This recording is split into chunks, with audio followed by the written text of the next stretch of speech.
Our top stories from Hong Kong, where the protests are still, in fact, ongoing, and they are getting more and more intense. Clashes have erupted after thousands of pro-democracy demonstrators in Hong Kong gathered for a 13th consecutive weekend, defying a police ban.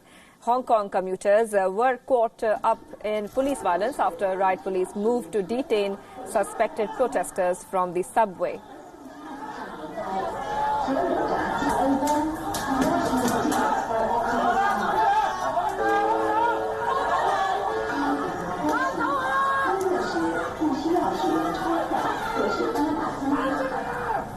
This is an emergency.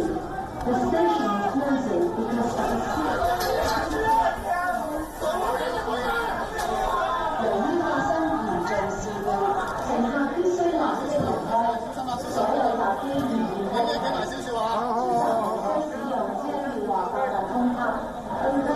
do not use tickets or octopus cards.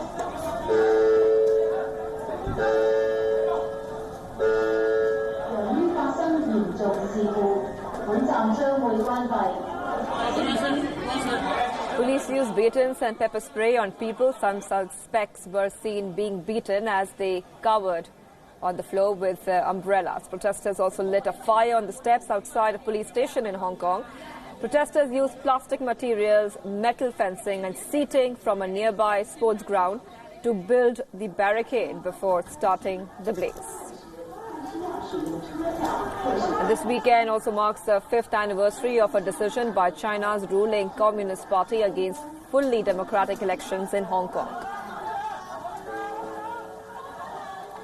Earlier, demonstrators lit fires and attacked the Legislative Council building as thousands joined the march.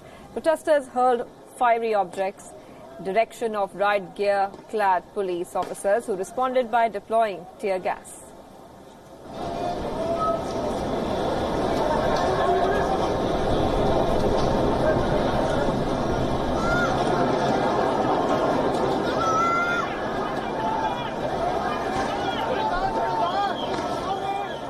Police also used blue-dyed high-pressure water cannons at protesters. Traditionally, the blue-dyed water cannons are used to make it easier for the police to identify protesters afterwards. Protesters, in turn, used laser lights at the police personnel. Now, this is not the first time the protesters brought laser pointers to the demonstrations. Remember, the Saturday protests were called off after prominent pro-democracy activists Joshua Wong and Agnes Chow were arrested and then released on bail. The unrest in Hong Kong, which began as a protest against an extradition bill, has now morphed into one of the biggest crises Chinese President Xi Jinping has faced since he took power in 2012.